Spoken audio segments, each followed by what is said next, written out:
નમસ્કાર મિત્રો, મારી યુટ્યુબ ચેનલમાં તમારું હાર્દિક સ્વાગત છે। આજે આપણે વાત કરવાના છીએ વીર વિસાજી ગોહિલ રાજપૂત દરબારનો ઇતિહાસ। રાજસ્થાન ખેરગઢમાંથી સેજકજી ગોહિલ પોતાના પરિવાર અને પોતાના 6 ભાઈઓ સાથે સૌરાષ્ટ્રમાં પ્રયાણ કરે છે। ભગવાન મુરલીધરના આદેશથી પંચાળમાં બોટાદથી 7 કોસ દૂર પ્રથમ મુકામ કરે છે। ત્યાં ભગવાન મુરલીધરની સ્થાપના કરે છે। વરસોડા મુકામે ગાદી સ્થાપી હતી। આવ્યો વરસોડાના વિશે મહિપાળ મહેસાણામાં તજી 10 ને 65 સાલ મધ્ય ગાગજી એટલે ચાપોટપોર પૃષ્ઠ 158। આમ ચાવડા શાસકોનો સચોટ ઇતિહાસ આ મુજબ રહ્યો છે। સેજકજીના નાના ભાઈઓ હનોજી બગડ, માનસિંહજી ટાટમ, દુદાજી તુરખા, દેપાળદે પાળિયાદ, સોનકજી બોટાદ, વિકોજી અળાવ। સેજકજી ગોહિલના 5 સંતાનો હતા। એક રાણીથી શાહજી સારંગજી અને કુંવરીબા વાલમ કુંવરબા હતા અને બીજા રાણીથી રાણજી અને વિસાજી 2 કુંવરો હતા। રાણજી અને વિસાજી એટલે કે સેદરડા મોણપુર 24ના વડવા રાઠોડના ભાણેજ હતા। સેજકજીએ પોતાના પુત્રી વાલમ કુંવરબા જુનાગઢના રાજવી રા મહિપાળ સિંહજીના પુત્ર ખેંગારજી સાથે પરણાવ્યા। તેથી સારંગજીને શાહજી રાના દરબારમાં સેવામાં રોકાણ।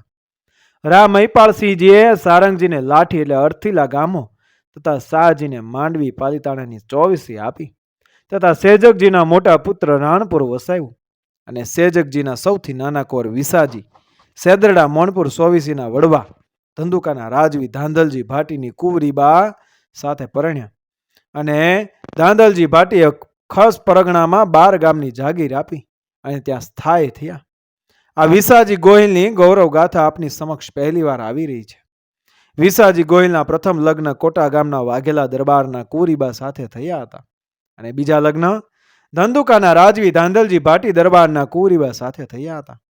ઈસવીસન 1260 થી 1266માં તળાજાની ગાદી પર એભલવાળા ત્રીજા તળાજાની ગાદી પર હતા ત્યારે ત્યાં એક ઘટના બને છે।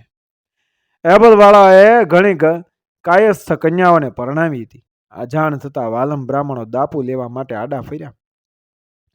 એભલજી વાળાએ સમજાવ્યા પણ સમજ્યા નહીં। આથી ત્યાંના ભીલ સરદારો બ્રાહ્મણો પર તૂટી પડ્યા અને કેટલાક બચીને ધંધુકા તરફ ભાગ્યા અને ધાંધલજીનો આશરો લીધો। આથી ધાંધલજીએ પોતાના જમાઈ વિસાજીને આદેશ કર્યો તળાજા પર ચડાઈ કરો। આથી વિસાજી ગોહિલે તળાજા પર હજારો સૈનિકો સાથે તળાજા ત્રાટક્યા અને તળાજી નદીના તટ પર એક ઘમસાણ યુદ્ધ થયું અને તળાજા પર કબજો લીધો। એભલજી વાળા ત્રીજા વાળા જતા રહ્યા। બરવાળામાં ઘેલાશા વાણીઓ બધાને હેરાન કરતો। એક દિવસ ચારણ ગઢવી તેને કહે છે, ખસનો તુને ખટકો નહીં ખોળશ ખેતર ડાગલ ડોશી મેલા મારછ દેડકા માધાઉત। હે માધાશાના દીકરા, તને ખસના ગરાસિયા નથી ખટકતા? તેને કેમ રંજાડતો નથી? ને તે ધણા રજવાડાને હરાવ્યા પણ એકવાર ખસ ગામના વિસાજી ગોહિલ સાથે બાદ ભીડતો તારું પાણી મપાઈ જાય કે ખસ ગામના ખસિયા ગોહિલ ગરાસે કેવા જોરાવર છે।